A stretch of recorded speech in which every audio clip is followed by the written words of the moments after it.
యూదా దేశంలో ఒక చిన్న పాప చాలా అందంగా దేవుని జాగ్రత్తగా వెతికి వచ్చి చక్కని పాప ఓ రాత్రి వారు డాడీతో అన్నది, డాడీ నాకు నిద్ర పట్టడం లేదు, నేను నిద్ర పోలేకపోతున్నాను అని అన్నది. అప్పుడు ఆ తండ్రి, మనం ఒక మాట గుర్తు చేసుకున్నాం కదమ్మా, నీకు గుర్తుందా, భయం కలిగినప్పుడల్లా మనం ఆ మాట చెప్పుకుంటాం కదా అంటే ఆ చిన్నది జ్ఞాపకం చేసింది. యెషయా గ్రంథంలో ఉన్నటువంటి ఆ మాట ఇలా, భయపడకు, పేరు పెట్టి నిన్ను పిలిచి ఉన్నాను, నీవు నా సొత్తు అనే మాట ఆ చిన్నది తండ్రికి జ్ఞాపకం చేశాయి. ఇది మీ పదం చాలా ప్రాముఖ్యమైన పదం, ఇది నన్ను కూడా గుర్తుంచుకోవాల్సిన పదం. అందరం చెప్పుకుందామా, భయపడకము, పేరు పెట్టి నిన్ను పిలిచి ఉన్నాను, నీవు నా సొత్తు. ఆ మాట చెప్పిన తర్వాత కాసేపు అయిన తర్వాత చిన్నది నిద్రపోయింది. పిల్లారా, చాలా ఆనందంతో తాను జీవించగలిగింది. తన తండ్రి ధనముతో తాను పెద్దదై గొప్ప స్థాయికి పెరగలిగింది, ఉన్నత శిఖరాలకు చేరుకోగలిగింది. కాలక్రమేణా దేవుణ్ణి ప్రేమించడం మర్చిపోయింది, దేవుణ్ణి వదిలేసింది. వాక్యం అయితే గుర్తుంది కానీ దేవుని మందిరాన్ని, దేవుని సన్నిధిని, పవిత్రతను మరి కోల్పోయింది. ఒకరోజు దేవుడు ఏ రీతిగా యోబును గురించి చెప్పాడో అలాగే చెప్పాడు. ఇదిగో ఈ స్త్రీ నన్ను ప్రేమించే స్త్రీ, కానీ నీవేమను శ్రమ పెట్టు, బాధ పెట్టు అని జ్ఞాపకం చేస్తే ఆ చిన్నదాన్ని చూసి ఆ దయ్యానికి చాలా ఇష్టం కలిగి ఆ దయ్యము హృదయంలోనే ఉండడం ఆరంభించింది. ఆ చిన్నదాని హృదయంలో దయ్యము ఉండడం ఆరంభించి, she liked her, the house was new, కొత్త ఇల్లు, కొత్త ఆనందం తనకు అనిపించి ఇంకా 7 దయ్యాలను తెచ్చుకొని ఆ యొక్క గృహంలోనే ఉండడం ఆరంభించింది.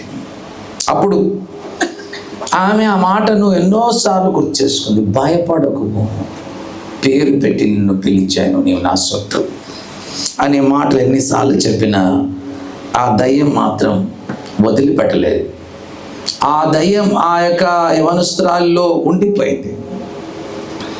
అలా పరిచయుల్ని పిలుచుకుంది, శాస్త్రులను పిలిచారు. వారు ఆ దయ్యాన్ని వెళ్ళగొట్టడానికి ఎంత ప్రయత్నం చేసినా ఆ దయ్యం చెప్పింది ఏంటంటే, మీరు నన్ను వెళ్ళగొట్టే అధికారం నాకు లేదు, నన్ను వెళ్ళగొట్టే అధికారం మీకు లేదు అని తెలియజేసింది. వారు భయంతో, భీతితో అక్కడి నుంచి వెళ్ళిపోయారు. ఆ స్త్రీ యొక్క దేహాన్ని ఈ 7 దయ్యాలు నివాసంగా చేసుకొని నిరంతరం ఆమెలు ఉండిపోయాయి. ఆమె ఎవరు కాదు, మగ్ధలేని మరియ. ఈవేళ ఆమె జీవితాన్ని ఒక నూతనమైన కోణంలో నుంచి మనము చూద్దాం, ఒక శ్రేష్టమైన అనుభవాల నుంచి మనం ఆమెను చూద్దాం. లూకా రాసిన సువార్త 8వ అధ్యాయం మొదటి 2-3 వచనాల్ని చదువుకుందాం. ఆమె జీవితం ఎలాంటిదో నేను మీకు జ్ఞాపకం చేస్తా. చదవండి. వెంటనే ఆయన దేవుని రాజ్య సువార్తను తెలుపుచు ప్రకటించుచు ప్రతి పట్టణములోను ప్రతి గ్రామములోను సంచారము చేచుండెను. 12 మంది శిష్యులు అపవిత్రాత్మలను, వ్యాధులను పోగొట్టబడిన కొందరు స్త్రీలను, అనగా 7 దయ్యములు వదిలిపోయిన మగ్ధలేన అనబడిన మరియయు, హేరోదు యొక్క గృహ నిర్వాహకుడగు కూజా భార్యగు యోహన్నయు సుసన్నయు ఆయనతో కూడా ఉండిరి. వీరును ఇతరుల అనేకులను తమకు కలిగిన ఆస్తితో వారికి ఉపచారము చేయుచు వచ్చిరి. పడారా, ఒకరోజు యేసుక్రీస్తు ఆమె బాటల్లో వెళ్తూ ఒకరోజు ఆమెను ఇలా పిలిచాడు. ఏమని పిలిచాడు? భయపడకు, పేరు పెట్టి నిన్ను పిలిచాను, నీవు నా సొత్తు అన్న మాట ఆమెకు వినబడ్డది. ఆ రోజు వెనుకకు తిరిగి చూసినప్పుడు యేసుక్రీస్తు ఆమెను పిలిచాడు, మరియా అని. ఆ దినం ఆ 7 దయ్యాలు ఆమె జీవితం నుంచి వదిలి వెళ్ళిపోయాయి. ఒక డిఫరెంట్ లేడీగా ఆమె తయారైంది. ఆ దినం నుంచి ఆమె ఎలా దేవుని ప్రేమించిందో ఈ దినం మనం నేర్చుకున్నాం. ప్రేమకు నిర్వచనం, ప్రేమ పరిపూర్ణంగా ఎలా ప్రేమించాలనో, పరిపూర్ణంగా దేవుణ్ణి ఎలా హత్తుకోవాలనో తెలియజేసే జీవితమే మగ్దలేని జీవితం యొక్క అనుభూతులు. ఈవేళ ఈమె జీవితాన్ని మనము జ్ఞాపకం చేసుకున్నట్లయితే, ఆమె యేసును ఆనాటి నుండి వదిలిపెట్టలేదు. She stayed with him. ఆయన ఏ పట్టణానికి వెళ్తే అక్కడికి వెళ్ళింది, ఏ గ్రామానికి వెళ్తే అక్కడికి వెళ్ళింది. ఆమె ధనాన్ని యేసు కొరకు ఖర్చు పెట్టింది. ఒక్క ప్రసంగం కూడా వినకుండా ఆమె మానేలేదు. She was after him. ఆయన వెంట ఉన్నది, ఆయనను వదిలిపెట్టలేదు. ఆయన హత్తుకుని జీవించిన ఒక గొప్ప జీవితం మనము ఆమె జీవితంలో చూడగలుగుతాం. ఎందుకు అలా ఆమె మరి దేవుణ్ణి ప్రేమించగలిగింది అన్న విషయాన్ని చూస్తే, ఆమె ఎంత టార్చర్ పొందిందో ఆమెకు తెలుసు. ఆమె ఎన్ని రాత్రులు నిద్ర లేకుండా బ్రతికిందో తెలుసు. ఎన్ని రాత్రులు వీధుల్లో తిరిగిందో ఆమెకు తెలుసు. ఎన్నిసార్లు మరి తన తండ్రి చెప్పిన ఆ వాక్యాన్ని చెప్పినా అపవాది ఆమెను వదిలిపెట్టలేదు ఆమెకు తెలుసు. ఎన్ని పర్యాయాలు కన్నీళ్లతో ఆమె తన పడకను నింపుకుందో ఆమెకు తెలుసు. ఎన్నో సంవత్సరాలు ఆ దయ్యాలు ఆమెను మరి పీడించుకొని తిన్నాయి ఆమెకు తెలుసు. ఒక్క మాటతో మరియా అని పిలిచిన ఆ మాటతో తన జీవితంలో ఉన్నటువంటి దయ్యాలని పటాపంచలే ఎలా చెదిరిపోయాయో కూడా ఆమెకు తెలుసు. ఆమెను ఎవరు పిలిచారో తెలుసు, ఎవరు ఆవేగ్తో తెలుసు. ఆయన వెంబడి ఉండాలని ఆమె ఆశపడ్డది. ఆమె ఆయనను ఇష్టపడడానికి కోరుకుంది. పిల్లరా,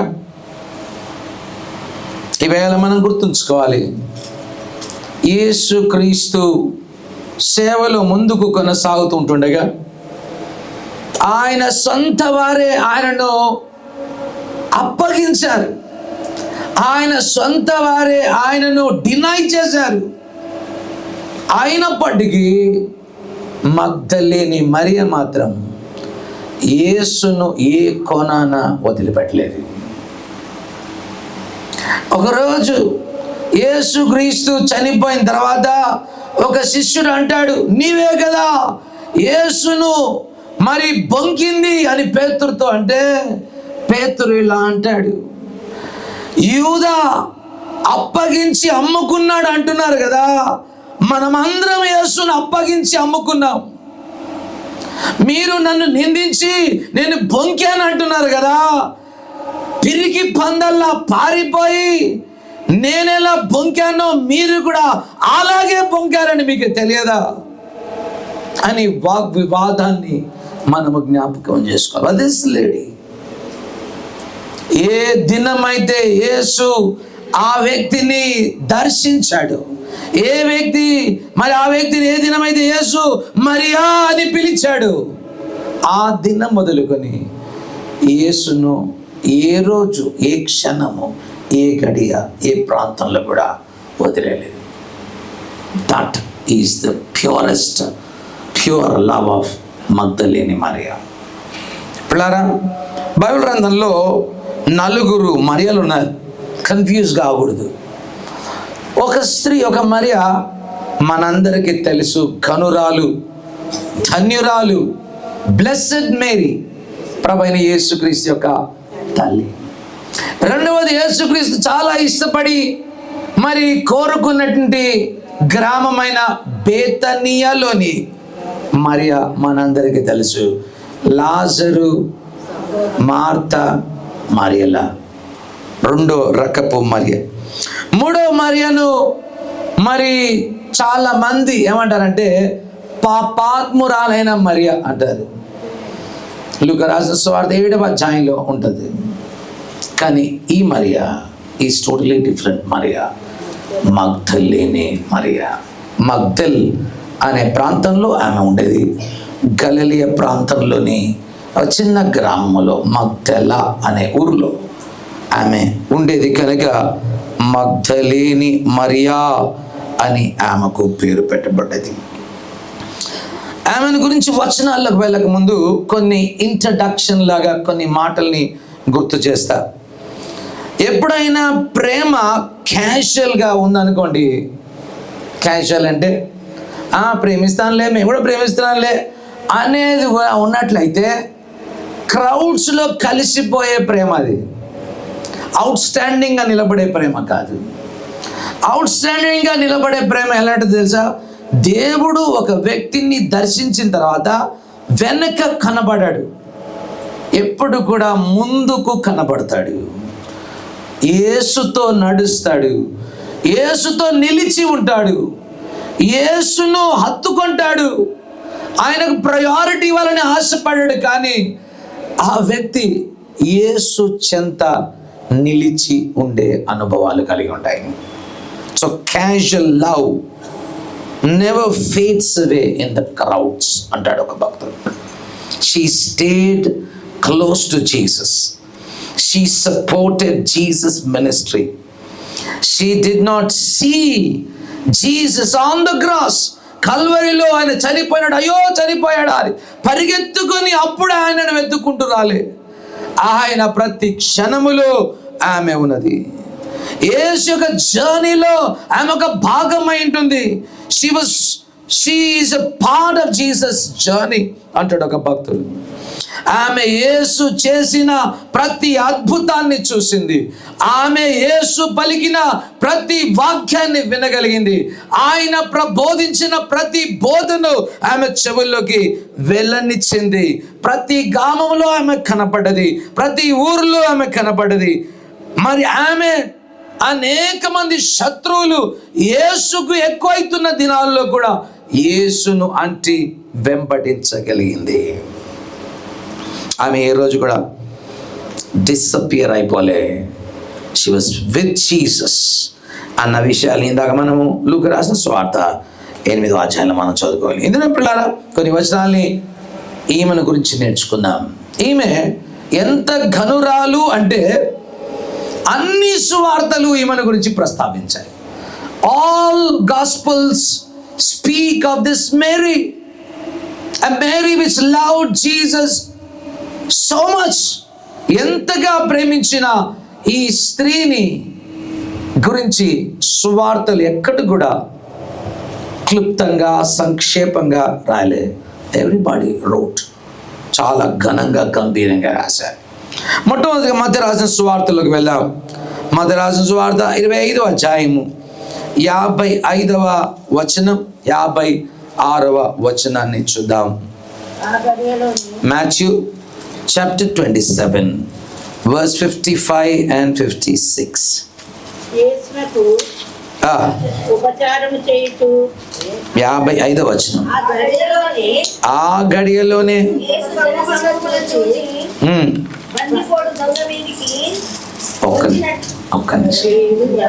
27వ అధ్యాయం 55వ వచనం. యేసునకు ఉపచారము చేయుచు గలిలయ నుండి అనేక మంది వెంబడించారంటే యేసుని. మరోసారి చదుదాం. యేసునకు ఉపచారము చేయుచు గలిలయ నుండి ఆయన వెంబడించిన అనేక మంది స్త్రీలు అక్కడ దూరము నుండి చూచుచుండేది. ఆగుదాం అక్కడ పిల్లారా. అనేక మంది స్త్రీలలో అవుట్ స్టాండర్డ్ గా మత్తయికి ఎవరు కనబడ్డదో 56వ వచనం రాస్తున్నాడు, చదుదాం. వారిలో మగ్దలేని మరియా చాలా డామినెంట్ గా కనబడ్డది. పిల్లారా, అనేక మంది స్త్రీలలో మత్తయి మగ్దలేని మరియను మొట్టమొదటిగా ఆయన ప్రొజెక్ట్ చేయడం మనం చూస్తున్నాం. Because she was all over his ministry.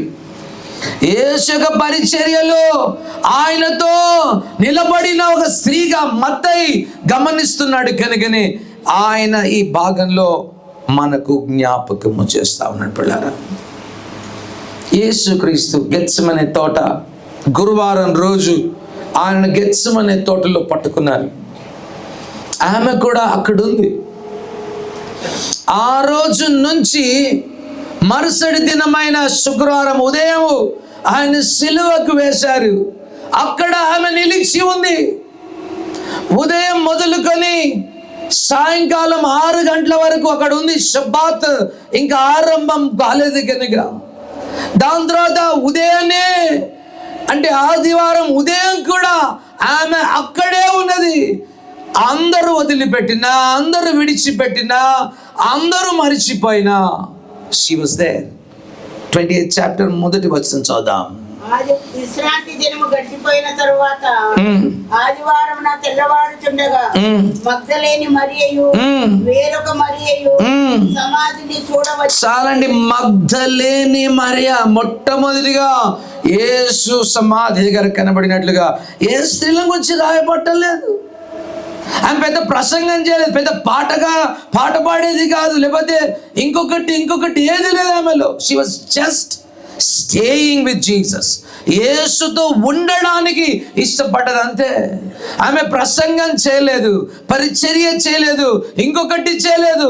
She was close to Jesus. యేసుతో నిలిచిన ఒక ఘనమైన స్త్రీ. సిలువ ఏగానే అందరు స్త్రీలు వెళ్ళిపోయారు. కానీ మగ్దలేని మరియ చూడండి, ఇదే మత్తయి రాసిన సువార్త 27వ అధ్యాయం 61వ వచనం. మగ్దలేని మరియయు వేరొక మరియయు అక్కడనే సమాధికి ఎదురుగా కూర్చుని ఉండేది. వాయ్, ఎందుకు ఆమె అలా కూర్చుంది? యేసును మిక్కుటంగా ప్రేమించిన ఓ చక్కని సహోదరి తన జీవితంలో దురాత్మల చేత బాధపడి ఆయాసపడి ఒక్క మాటతో, మరియా అని పిలిచిన ఒక్క మాటతో తన జీవితమే మార్పు చెందిన అనుభవాల్ని గుర్తు చేసుకొని యేసును ఒక్క క్షణం కూడా వదిలిపెట్టలేదు. యేసును ఒక గడియ కూడా వదిలిపెట్టలేదు. ఈవేళ నేను దేవుణ్ణి ప్రేమిస్తున్నా అని అంటున్నావే, నీ ప్రేమ ఒకసారి ఈమె ప్రేమతో పోల్చుకోండి. నీవెలా ప్రేమిస్తున్నావో. కొంచెం సమయం ఎక్కువైతే పాస్టర్ గారు కొంచెం సమయం ఎక్కువ చెప్పారు అనుకుంటా. కొంచెం ప్రార్థన ఎవరైనా ఎక్కువ చేస్తే ఆయన ఇంతసేపు ప్రార్థన చేస్తాడు అనుకుంటా, కొంచెం సేపు. But all our life she gave all the time and all the money. And our focus is only on Jesus. యేసు మీద తప్ప ఇక దేని మీద ఆమె ఫోకస్ లేదు పిల్లారా. ఎందుకు తెలుసా? ఆమె పొందిన వేదన, ఆమె పొందిన టార్చర్, ఆమె అనుభవించిన అనుభూతులు ఎవరికి ఎక్స్ప్లెయిన్ చేయలేము. అంత గొప్పగా యేసును ప్రేమించినట్లుగా మనము చూడగలుగుతున్నాం. ఈ దినం క్వశ్చన్ ఈజ్, ఆమె ప్రేమతో మన ప్రేమను మనం పోల్చుకున్నట్లయితే మేబీ మనం 10% ప్రేమిస్తున్నామేమో. ప్రభు అన్నాడు, పూర్ణ మనసుతో, పూర్ణ ఆత్మతో, పూర్ణ బలముతో నన్ను ప్రేమించాను. ప్రభు సెలవిచ్చాను. We fall very short in loving our Lord, our saviour, the one who has redeemed us. మనల్ని విమోచించిన మన విమోచకుణ్ణి మనం చాలా తక్కువగా ప్రేమిస్తున్నాం. మగ్దలేని మరియ యొక్క ప్రేమను మత్తయి జ్ఞాపకం చేస్తా ఉన్నాడు. 2 భాగంలోకి రండి. మార్కు రాసిన సువార్తలోకి రండి. ఆయన ఆమెను గురించి రాసిన మాటలను చూస్తే మనకు ఆశ్చర్యం కలుగుతుంది, ఆనందం కలుగుతుంది. 16వ అధ్యాయం 1వ వచనాన్ని చదువుదాం. విశ్రాంతి దినము గడిచిపోగానే మగ్దలేని మరియ మొట్టమొదటి పేరు ఆమెదే. ఆమెను ఎందుకు మొట్టమొదటి రాశారు అన్నది ఆలోచించాల్సిన విషయం. ఆమె యేసును ఈ గడియ కూడా వదిలిపెట్టలేదు. మార్కు ఒక అద్భుతమైన మాట రాస్తున్నాడు, అండ్ సత్యం అదే. 9వ వచనం చదువుదాం. ఆదివారము తెల్లవారుచుండగా యేసు లేచి తాను 7 దయ్యములను వెళ్ళగొట్టిన మగ్దలేని మరియకు మొదట కనబడాను. Wow! Because her love is pure, because her value for Jesus is so more intensive. కనుకనే ఎవ్వరూ చూడలేని దానిని ఆమె మొట్టమొదటిగా చూడగలిగింది. ఎవరు అనుభవించలేని అనుభవాల్ని ఆమె మొట్టమొదటిగా అనుభవించగలిగింది. ఆమె పెద్ద ఘనకార్యాలు ఏమీ చేయలేదు ప్రియులారా, పెద్ద ప్రసంగాలు చేయలేదు. She was staying with Jesus.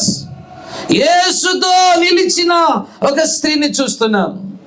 యేసు ప్రక్కనే నిలబడాలని ఆశపడిన ఒక స్త్రీని చూస్తున్నాం. యేసు ఆమె ప్రేమను గుర్తెరిగి మొట్టమొదటిగా ఆమెకే కనపడ్డాడు. ఎందుకో తెలుసా? ఆమె ప్రేమ స్వచ్ఛమైంది, ఆమె ప్రేమ యథార్థమైంది, ఆమె ప్రేమ బ్యూటిఫుల్గా కనపడ్డది. మార్క్ ఈ విషయాన్ని మనకు జ్ఞాపకం చేస్తున్నాడు. కారణం ఏంటంటే, she did stay with Jesus, she saw Jesus, and God honoured and love. ఆమె ప్రేమను యేసయ్య గౌరవించడం మనం చూస్తా ఉన్నాం.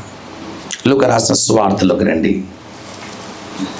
23వ అధ్యాయం 55వ వచనం చదువుదాం. అప్పుడు గలిలయ నుండి ఆయనతో కూడా వచ్చిన స్త్రీలు వెంట వెళ్ళి,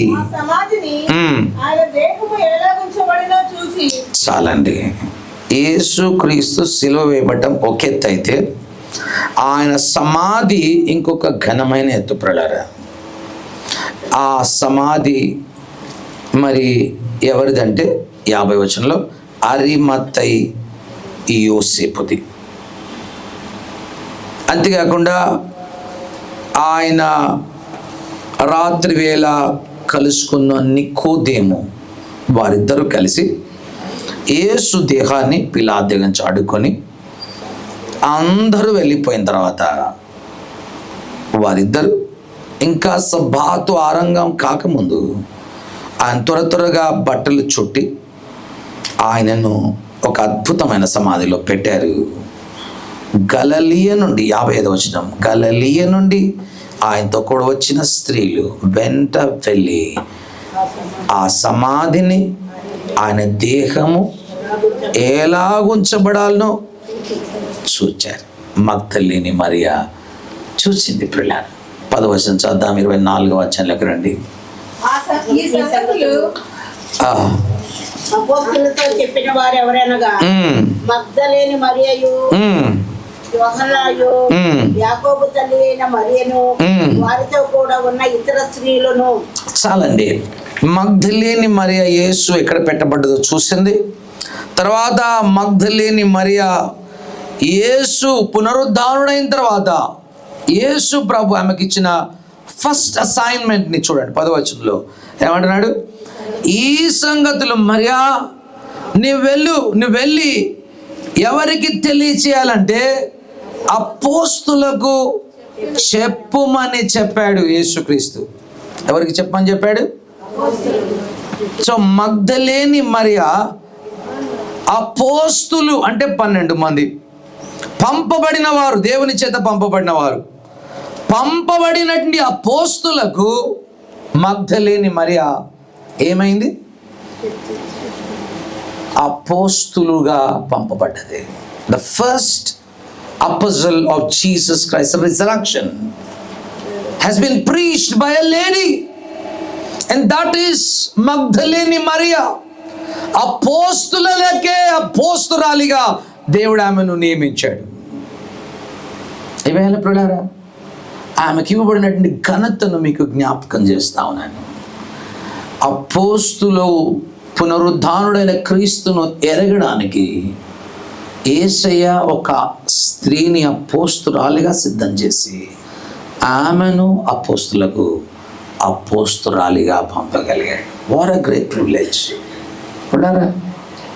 ఇలాంటి అనుభవాలు, చిన్ని అనుభవాలు విలువైనవిగా కనబడకపోవచ్చు, కానీ చాలా విలువైనవి, దేవునికి ఇష్టమైనవి, దేవునికి చాలా ప్రీతికరమైనవి, దేవునికి చాలా ఆనందం కలిగించింది. కనుకనే మగ్దలేని మరియకు అప్పగించాడట. చూడండి, ఈ సంగతులను అపోస్తులతో చెప్పిన వారెవరనగా మొట్టమొదటి పేరు మగ్దలేని మరియకు అప్పగించాడు దేవుడు. తగిన స్త్రీలు కూడా ఉన్నారు అక్కడ.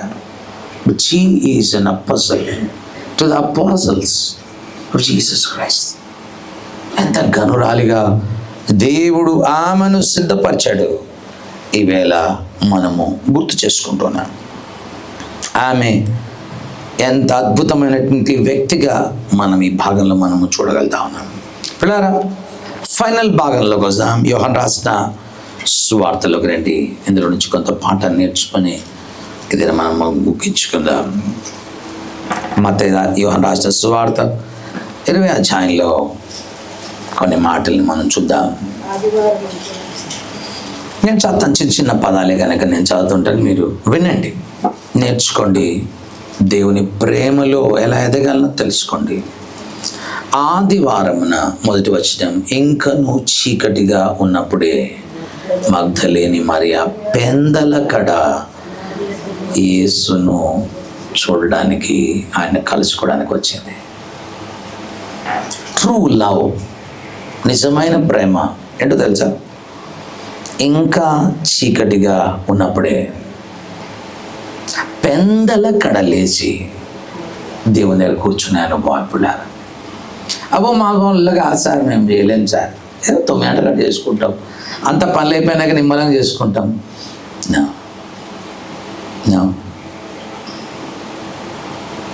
మొట్టమొదటిగా తొలి గడియలు దేవుని దగ్గర కూర్చునే అనుభవాలు నేర్చుకుంది మగ్దలేని మరియ. మనమందరము హాయిగా ఎప్పుడో లేచి పని చేసేసిన తర్వాత నిమ్మలంగా లేచి మనం మెల్లగా బైబిల్ తెరిచి ఏదో కొంచెం సేపు చదువుకొని ఏదో కొంచెంసేపు ప్రార్థన చేసి ముగించుకుంటున్నామే. Is that love? దాన్ని ఏమనాలంటే, నీవు భ్రమ పెట్టుకుంటున్నావు, నీ భ్రమలో ఉంటున్నావు. నేను దేవుణ్ణి ప్రేమిస్తున్నా అనే భ్రమ తప్ప ఏమంటారు దాన్ని? ఏది నీ ప్రేమ? ఏది నీ కొరకు ప్రాణం పెట్టినటువంటి దేవుని పట్ల నీకున్న ఆశ? ఏది దేవుణ్ణి కలుసుకోవాలనే తపన? ఏది? దుప్పి నీటి వాగుల కొరకు ఆశపడేటట్లు, దేవా నీ కొరకు నా ప్రాణం ఆశపడుతుంది అనే తపన ఏది? ప్రేమ ఏది? ఆమె దేహం బాగా అలిసిపోయింది, టోటల్గా టైర్డ్ అయిపోయింది. కొన్ని దినాలుగా యేసుతోనే ఆ శిలువ దగ్గరనే ఉన్న ఆ స్త్రీ సబ్బాతు ఆచరించి ఇంకా పెందల కడ ఇంకా చీకటి ఉండగానే యేసు సమాధిని చూడాలని ఆశపడ్డది. What a great lady. She learn to rise up early and to gaze his face. తన ముఖాన్ని చూడాలని ఆశపడినట్లుగా మనం చూస్తున్నాం. రెండవ అనుభవాలు, యేసు దగ్గర నుంచి నేర్చుకున్న అనుభవాలను చూడండి. 11వ వచనం చదువుదాం, నేను చదువుతున్నాను. అయితే మరియ సమాధి బయట నిలిచి ఏడ్చుచుండెను. She was weeping. యేసు సమాధి దగ్గర ఏడుస్తుంది. మొట్టమొదటిగా రాయి లేదు, దొర్లించబడ్డది, లోపల దేహం లేదు. మరియా ఏడుస్తూ ఉంది. ఎందుకో తెలుసా? యేసు దేహం కొరకు ఆశపడ్డది, యేసును కలుసుకోవాలని ఆశపడ్డది. యేసుతో ఉండాలి అని ఆశపడ్డది. She was weeping for Jesus.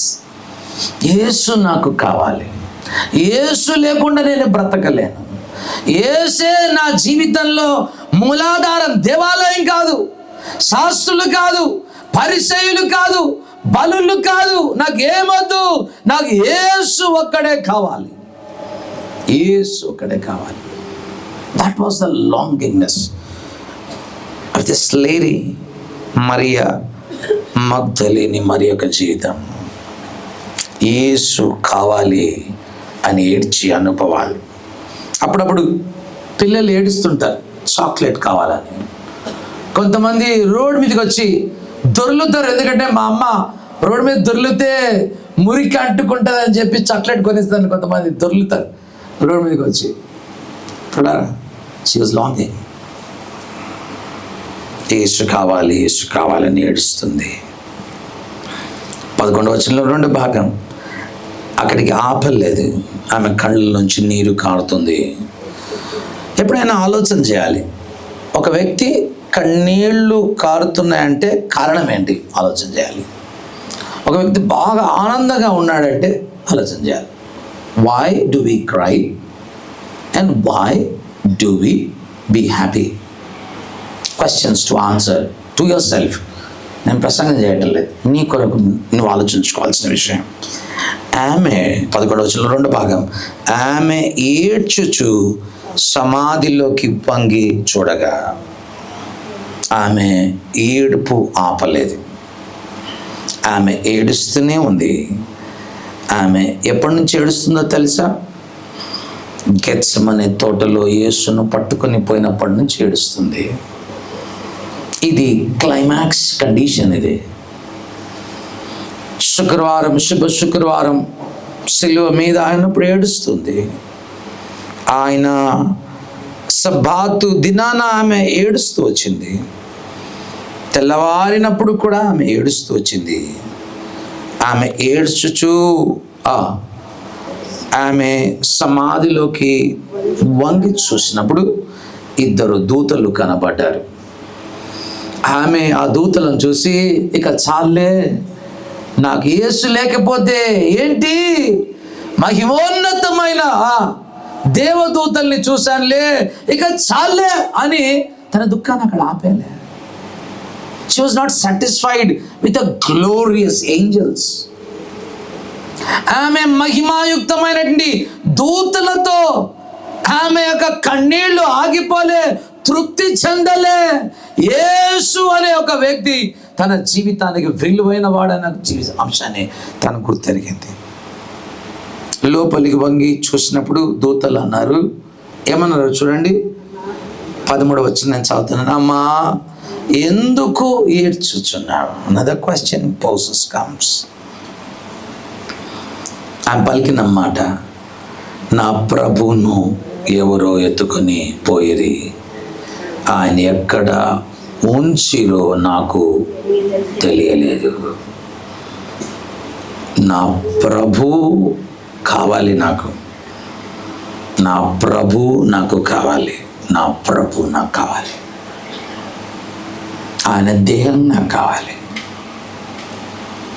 పడారా ఈ దినం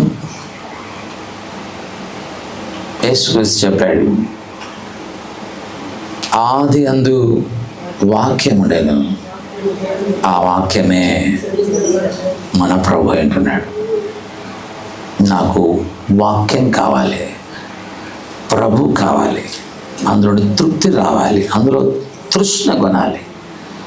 ఆకలి దప్పులు, ఎలాంటి ఆకలితో ఆమె ఉంటుందో మన భాగంలో మనం చూస్తూ ఉన్నాం. మన జీవితంలో దేవుని పట్ల ఉండాల్సినటువంటి ఆకాంక్ష, ఆకలి మన జీవితంలో మనం ఎప్పుడు కూడా కలిగి ఉండాలి పిల్లారా. She was a lady weeping to know Jesus. అందుకని యేసుక్రీస్తు చెప్తాడు, అద్వితీయ సత్య దేవుడైన నిన్ను నీవు పంపిన యేసును ఎరుగుటయే నిత్య జీవం. వేరే పిల్లారా, she wanted to know her lord. నా ప్రభు ఎవరో ఎత్తుకొని పోయి ఆయన ఎక్కడ ఉంచిలో నాకు తెలియమని చెప్పాను. అంత లోపల వారు జవాబు ఇచ్చే లోపల వెనుక తోటమాలి కనబడ్డాడు. తోటమాలి అని అడుగుతున్నాడు 15వ వచనంలో. యేసు ప్రభు తోటమాలిగా ఆమె అనుకొని అంటున్నమాట, యేసు అమ్మా ఎందుకు ఏడ్చుచున్నావని, ఎవరిని వెతుకుచున్నావని ఆయన అడిగాను. 2 పనులు చేస్తుంది. ఏసింది ఏడ్చుచున్నది, వెతుకుచున్నది. యేసును వెతుకుచున్నది, యేసు కొరకు ఏడ్చుచున్నది. నీ జీవితంలో ఒక అంశం నీకు అర్థం కాకపోతే వెతుకుతున్నావా? ఒక సంఘటన నీకు అర్థం కాకపోతే పదే ఇదేంటి ప్రభా నాకు అర్థం కావట్లేదు అని అడుగుతున్నావు. ఆమెకేం అర్థం కావటం లేదు. ఆమెకు పెద్ద సిద్ధాంతాలు రావు, డాక్టర్స్ రావు, లేఖనాలు. ఆమె ప్రొఫెసర్ కాదు. She is searching for truths, she is learning truths. ఆమె సత్యాన్ని నేర్చుకోవాలని ఆశపడ్డది, నిలకడగా నిలబడడానికి ఆశపడ్డది, ఆయన చెంత ఉండడానికి ఆశపడ్డది. తెలుసుకోవాలన్న తపన ఆమె జీవితంలో ఉన్నది. ఆకలి దప్పులు, నీతి కొరకైన ఆకలి దప్పులు కలిగినటువంటి స్త్రీగా ఆమెను చూస్తాం. యేసయ్య అంటున్నాడు, అమ్మా ఎందుకు ఏడ్చుచున్నావు, ఎవరిని వెతుకుచున్నావు? ఆమె జవాబు చూడండి, అయ్యా నీవు ఆయనను ఎత్తుకొని పోయినాడలా, ఆయన ఎక్కడ ఉంచాడో నాకు చెప్పుము, నేను ఆయన ఎత్తుకొని పోదును అని చెప్పాను. వేళ యేసు దేహాన్ని గురించి కనబడుతుంది, కానీ యేసును ఎత్తుకునే అనుభవాలు ఆమె నేర్చుకుంది. She wants to carry the very words of Jesus. She wants to carry the very legacy of Jesus. యేసు యొక్క వ్యక్తిత్వాన్ని, ఆయనలోని అద్భుతాల్ని, ఆయనలోని చమత్కారాల్ని, ఆయన యొక్క ఔన్నత్యాన్ని తీసుకువెళ్ళాలని ఆశపడతాం. She was not looking for mere body of Jesus. యేసును వెతికే ఒక అద్భుతమైన స్త్రీని మనం ఈ వచనాల్లో చూస్తామని పడారా.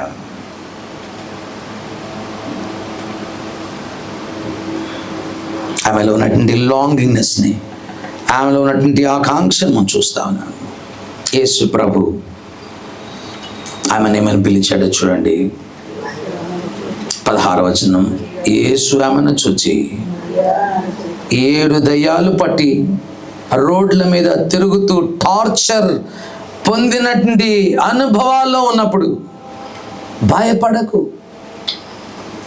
దిగులు పడకు, నిన్ను పేరు పెట్టి నేను పిలుచుకున్నా అని అన్నప్పుడు వెనుకకు తిరిగి చూసిన మరియతో, మరియా అని ఏ పలకరింపు అయితే పలకరించాడు. The same words Jesus spoke again. ఏమని పిలిచాడు? మరియా అని పిలిచాను.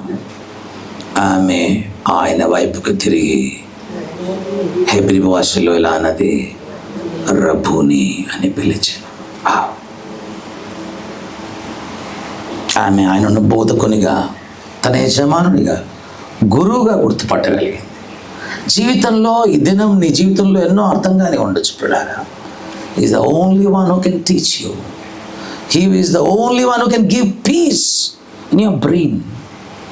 He is the only one who can talk with you like ఆయన అంటున్నాడు, నేను నా గొర్రెలను నేను ఎరుగుతా, వారిని పేరు పెట్టి పిలిచేవాడను నేనే.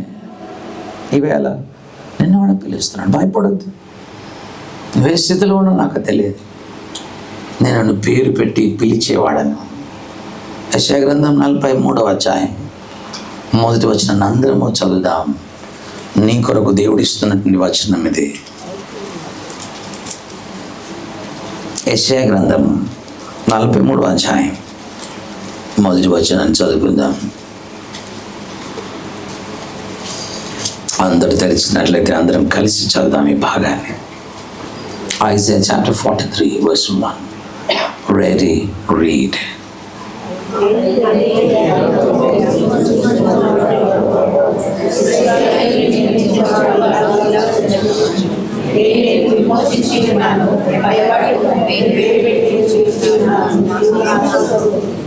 ఎంత అద్భుతమైన మాట. యాకోబు, నిన్ను సృష్టించిన వాడని నేనే, ఇశ్రాయేలుని నిర్మించిన వాడిని నేనే కదా నిన్ను విమోచించాను. భయపడద్దు, పేరు పెట్టి నిన్ను పిలిచాను, నీవు నా సొత్తు.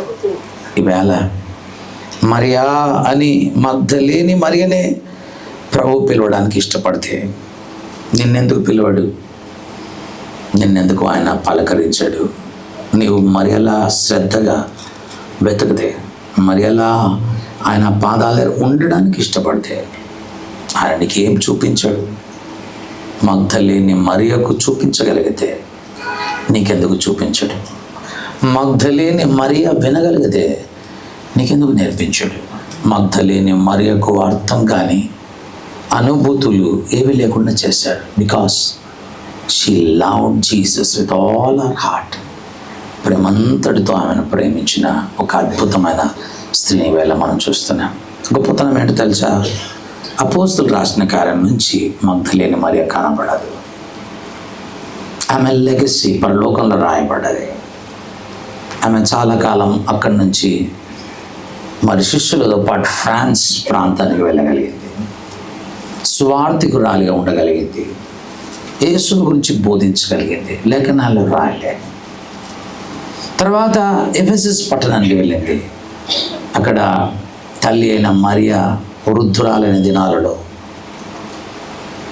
ప్రియుడైనటువంటి అపోస్తలుడైనటువంటి యోహాను వృద్ధుడైనటువంటి కాలంలో మగ్దలేని మరియా వారికి ఉపచారం చేసి ఎఫెసు పట్టణంలో కావచ్చు, లేకపోతే ఫ్రాన్స్లో కావచ్చు, ఆమె తన జీవితాన్ని అంతం చేయగలిగింది.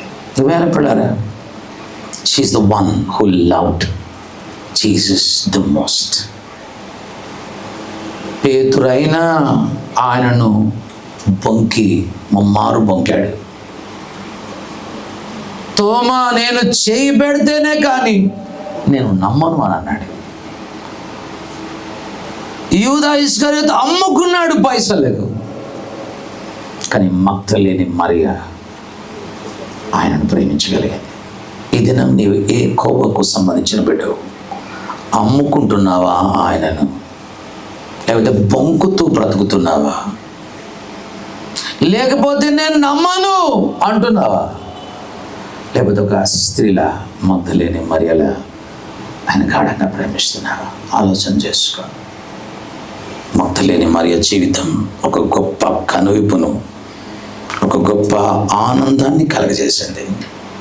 యేసుక్రీస్తు పాదాల దగ్గరికి వచ్చింది. ఆమె ఆయనను ఆరాధించాలని ఆశపడ్డది. యేసు ప్రభు అంటున్నాడు 17వ వచనంలో, అమ్మా, నేను నా తండ్రియు మీ తండ్రియు. యోహాను 20:17 వచనంలో, నా తండ్రియు మీ తండ్రియు, నా దేవుడును మీ దేవుడైన వాని యొద్దకు ఎక్కిపోచున్నాను కనుక నీవు ముట్టొద్దమ్మా. 17వ వచనంలో, నీవు నన్ను ముట్టవద్దు. Why? She wants to touch him. she wanted to worship him. ఆయన ఆరాధించడానికి ఎగసిపడ్డది. ఆమె హృదయంలో నుండి ఆరాధన వెలువడేది. ఆయన చెంతకు చేరింది. ఆయన ఆరాధించడానికి ఇష్టపడ్డది. యేసయ్య పరలోకానికి వెళ్ళి తండ్రిని కలిసిన తర్వాత ఆయన మరలా వచ్చినప్పుడు వారందరూ ఆయన్ని పూజించగలిగారు. మత్తయి రాసిన సువార్త 28వ అధ్యాయంలో 9వ వచనం నేను చదువుతున్నా, మీరు వినండి. యేసు వారిని ఎదుర్కొని మీకు శుభమని చెప్పాను. వారు ఆయన యొద్దకు వచ్చి ఆయన పాదములను పట్టుకొని ఆయనకు బ్రొక్కగా ఆయన ఆరాధించారు. ఈవేళ పిల్లరా, దేవుణ్ణి ప్రేమించే వ్యక్తిలో 2 పదాలు కనబడతాయి, 2-3 అంశాలు కనబడతాయి. బాగా గుర్తుంచుకోవాలి. ఒకటి, యేసుతో ఉండడానికి ఇష్టపడ్డది, యేసుతో జర్నీ చేయడానికి ఇష్టపడ్డది, యేసు కొరకు ధనాన్ని ఖర్చు పెట్టడానికి ఇష్టపడ్డది, యేసుతో ఎంత కఠినమైన శ్రమలు వచ్చినా ఆయన దగ్గర ఉండడానికి ఇష్టపడ్డది, కన్నీళ్లతో అక్కడే ఉండడానికి ఆశపడ్డది, ఆయన మరలా పొందుకునేంత తృష్ణ కలిగిందై ఉన్నది. కనుగొన్న తర్వాత ఆమె ఆయనను ఆరాధించగలిగింది. And Jesus liked her. కనుకనే ఎవ్వరూ చూడలేని మహిమను మగ్దలేని మరియకు మొట్టమొదటిగా చూపించాడు. ఈ దినం నీవు కూడా ఆయన్ని ప్రేమిస్తే ఆయన నీకు చూపించలేనివి ఎన్ని ఉన్నాయో తెలుసుకో. నీ ప్రేమ చాలా తక్కువైందని తెలుసుకో. నీ ప్రేమ ఎక్కువ కావాలి. ఈ లోకమునైనను లోకంలో ఉన్న వాటిని ప్రేమించకండి, యేసుని ప్రేమించండి. ఆయన ఇచ్చే ఆనందం, ఆయన ఇచ్చే సంతోషం అసమానమైంది. సముద్రమంతా ఎక్కువగా ఆయనకి ఇస్తాడు. 9 పాళ్ళని నీకు ఇస్తాడు, అడ్వాంటేజ్ నీకు ఇస్తాడు, శక్తినిస్తాడు, సౌభాగ్యాన్ని ప్రకటిస్తాడు. ఇటు గొప్ప దీవెన కావాలన్నా నీ పూర్ణ హృదయంతో నీ దేవుడైన యెహోవాను ప్రేమించాలి.